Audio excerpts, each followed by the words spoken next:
político russo ele é um dos mais recentes a abraçar a democracia. Alguns chamam de democracia administrada, democracia soberana ou só mesmo putinismo.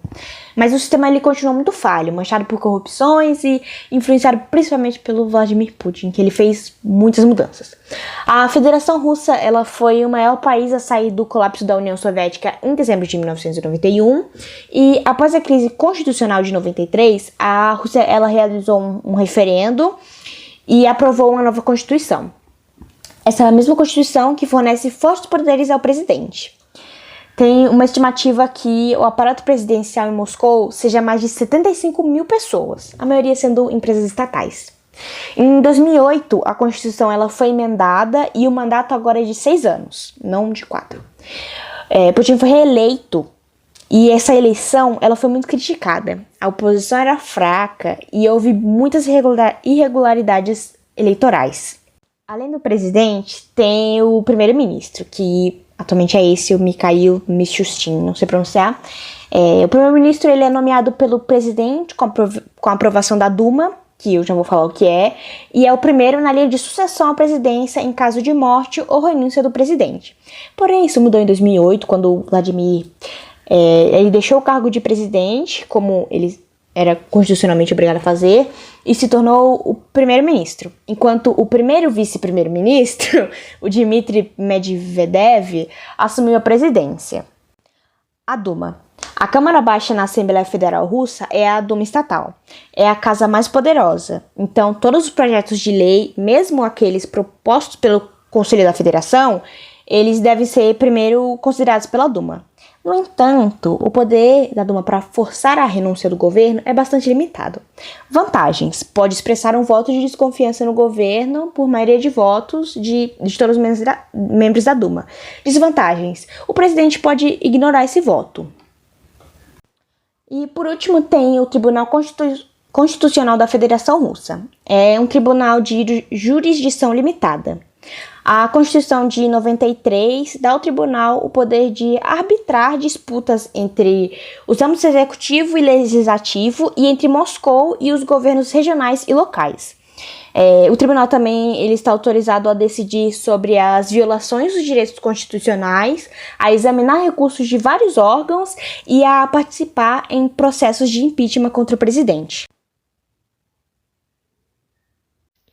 O jornal britânico The Sun divulgou a notícia de que o líder russo de 68 anos, Vladimir Putin, está com Parkinson e, pressionado pela família, estaria planejando deixar o poder em 2021.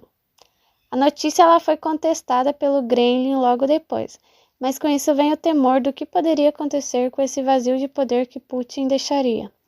E qual seria o futuro da Rússia e suas consequências para o mundo após uma possível ausência de Putin frente a uma das maiores potências bélicas do mundo. Em janeiro desse ano, Putin ele anunciou uma série de mudanças constitucionais, mudanças que fizeram até então o primeiro-ministro Dmitry Medvedev pedir demissão e ser substituído por Mikhail Mishustin. A mudança ela permitiu a Putin permanecer no poder, mas limitou os futuros presidentes a 2 mandatos no total. Constitucionalmente, Mishustin ele assumirá o controle do governo russo no caso de morte ou incapacitação de Putin por 90 dias ou até que uma eleição para substituí-lo possa ser realizada. Mishustin ele não possui influência nos círculos políticos russos, nem aparenta grandes ambições e no decorrer dos meses demonstrou-se técnico e apenas seguindo lealmente as demandas do presidente. Poucos observadores consideraram as ações de Putin como medidas para garantir uma sucessão pacífica. Em vez disso, a escolha de Mishustin reflete um desejo de entregar o controle do gabinete a uma figura facilmente controlada, sem base ao poder político próprio. As mudanças constitucionais que dão mais poder para Putin e possibilita de se candidatar nas próximas eleições deveriam ser aprovadas pelos eleitores em abril, mas foram adiadas devido à pandemia. O pacote inclui a substituição do primeiro-ministro, mudanças que limitariam a presidência depois que Putin deixar o cargo e uma extensão formal de seu mandato até pelo menos 2024. Todos eles foram descritos menos como uma forma de esclarecer os termos de sucessão e mais como uma tomada de poder final por Putin para garantir que seus últimos anos sejam gastos controlando as alavancas de poder da Rússia. O único objetivo de Putin e seu regime é permanecer no comando pelo resto da vida, tendo todo o país como seu patrimônio pessoal e confiscando sua riqueza para si e seus amigos, disse o crítico mais destacado de Putin na Rússia, Alexei Navalny. Segundo a AP, Navalny é um dos principais opositores de Putin, qual recentemente sofreu uma tentativa de homicídio por envenenamento em um voo para Moscou. Olá, eu sou o Arthur da equipe 7 e eu vou falar como era a política na Rússia. Antes da Revolução Russa, cuja concretização foi em 1917, o sistema político que organizava o país desde o século XVI era o cesarismo, que se tratava de uma forma de absolutismo, no qual o Cesar, que era o imperador, concentrava todo o poder em suas mãos. Ao Cesar estavam submetidas todas as classes sociais, desde os servos até a nobreza, conhecida como boiardos, e a Igreja Católica Ortodoxa. Esses últimos dois grupos eram considerados mais livres do que os servos, mas mesmo assim tinham suas liberdades controladas pelo Império. A Okrana, que era a polícia política, tinha o trabalho de vigiar e controlar a educação e os tribunais. No país também não existia liberdade de imprensa, e os camponeses viviam na extrema miséria e ainda pagavam altos impostos para manter o sistema. Depois da Revolução Russa, surgiu a União Soviética, que era uma união de várias repúblicas soviéticas subnacionais. A URSS era governada por um regime unipartidário altamente centralizado e comandado pelo Partido Comunista, e tinha como sua capital a cidade de Moscou. E a sua ideologia era o socialismo. Olá, meu nome é Paulo e eu vou falar a história da política na Rússia. Começando por Vladimir Lenin, que foi um dos principais líderes da Revolução Russa de 1917, e o Exército Vermelho reprimiu as várias forças de oposição e garantiu a criação em 1922 da URSS. Ele ficou no poder até 1924. Daí veio Iosif Stalin, que foi o líder da União Soviética de 1924 a 53, quando comandou a era do stalinismo, quando transformou o país em uma grande potência mundial. Durante seu governo, Stalin perseguiu duramente seus opositores, promovendo fuzilamentos em massa. Seu exército teve participação decisiva na derrota da Alemanha nazista no final da Segunda Guerra Mundial. Daí veio Nikita Khrushchev, que chegou no poder com a morte de Stalin em 53. Em seu governo, deu prioridade à fabricação de bens de consumo para a população soviética e foi deposto em 64 acusado de erros políticos graves e desorganização da economia soviética. Daí veio o Leonid Brezhnev, que sucedeu Khrushchev como secretário-geral do Partido Comunista em 64 e ficou no poder até 10 de novembro de 82, quando morreu. Durante seu governo, Brezhnev teve de equilibrar a estagnação econômica da URSS com os gastos com a corrida armamentícia contra os Estados Unidos. E daí o Yuri Andropov foi secretário-geral do Partido Comunista da União Soviética em 2 de novembro de 82 a 9 de fevereiro de 84. Andropov foi o primeiro chefe da KGB a ser indicado para comandar a URSS.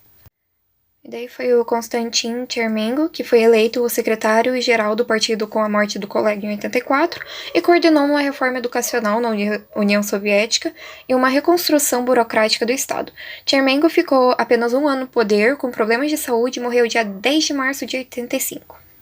O Mikhail Gorbachev foi o último líder da era da URSS de 85 a 91 e conduziu o fim da Guerra Fria com os Estados Unidos, e seu governo marcou a perda do poder do Partido Comunista e a consagração de um projeto de transparência política e reconstrução econômica do país. Chegou a ser deposto do cargo em uma tentativa de golpe em 91 e acabou renunciando no mesmo ano.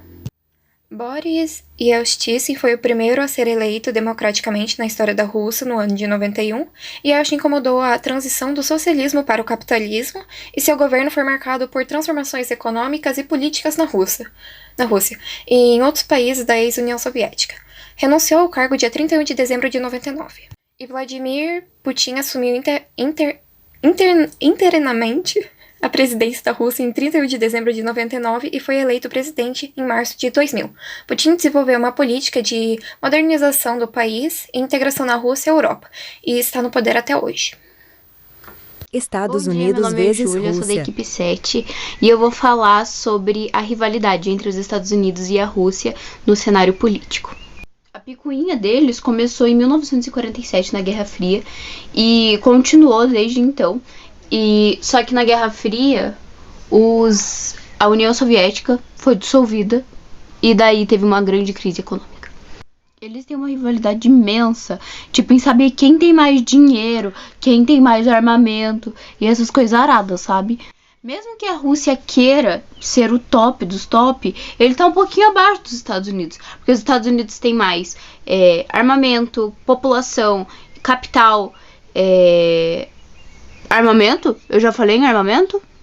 Para vocês terem uma noção, de acordo com o canal Brasil Graphics, os Estados Unidos têm 20,5 trilhões em PIB. Já a Rússia tem 1,5 trilhões, ou seja, os Estados Unidos têm quase 20 trilhões acima da Rússia. Já a diferença de militares não é tão gigantesca assim. São só 200 mil a mais para os Estados Unidos, porque os Estados Unidos têm 1,2 milhões e a Rússia 1 milhão. Esse moço é o Boris Yeltsin. Ele é o ex-presidente da Rússia. Daí você deve estar se perguntando, Júlia, mas o que esse cara tem demais? Esse cara estabeleceu relações diplomáticas entre a Federação Russa e os Estados Unidos. Ou seja, deu uma treguinha ali entre os dois países. Nas mídias ocidentais, eles demonizavam muito o Putin, porque falavam que ele tinha uma política externa muito agressiva. O que não deixa de ser verdade. De acordo com esse site e com todos os outros sites, diz que a relação entre os Estados Unidos e a Rússia estão em um impasse. O conselheiro de Putin disse o seguinte: as relações Rússia e Estados Unidos estão atualmente em um impasse. A situação é quase crítica. Temos que fazer algo. Esse conselheiro se chama Yuri. Esse Yuri, ele tá confirmando que tá em impasse, hein? Resumindo tudo, os dois estão em briga. Os dois, mesmo tentando dar uma amenizada, um quer ser melhor do que o outro. E se os dois não tomarem vergonha na cara, os dois vão continuar assim pra sempre, porque um vai querer ficar tendo mais armamento que o outro, um vai querer ter mais PIB que o outro, e vão ficar nessa a vida inteira. E é basicamente isso, a rivalidade entre os dois países. E agora a Ana Sofia vai mostrar pra gente como que foi o fim da União Soviética. Olá, eu sou a Ana Sofia e eu vou falar um pouquinho do fim da União Soviética. E me desculpa se eu falar algum nome errado, é porque a pronúncia é bem difícil. Em 1985, Mikhail Gorbachev assumiu a secretaria do Partido Comunista e colocou em prática os planos da perestroika, de reestruturação, e da glasnost de transparência. Essa política pretendia modernizar a economia da Rússia, reduzir a participação do Estado na economia e diminuir a interferência do governo nas questões civis.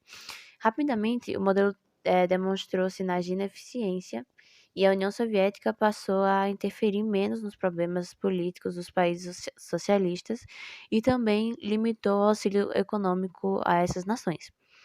E assim, os soviéticos retiraram suas tropas do Afeganistão sem terem conseguido a vitória que desejavam. Igualmente, os países do leste europeu lutavam por mais liberdades. Populações de países como Tchecoslováquia, Hungria, Bulgária, Polônia e Romênia também foram às ruas para exigir mudanças e mais democracia. E dessa vez os soldados ficaram nos quartéis. E dessa maneira, esses países puderam se redemocratizar e muitos ingressaram na União Europeia.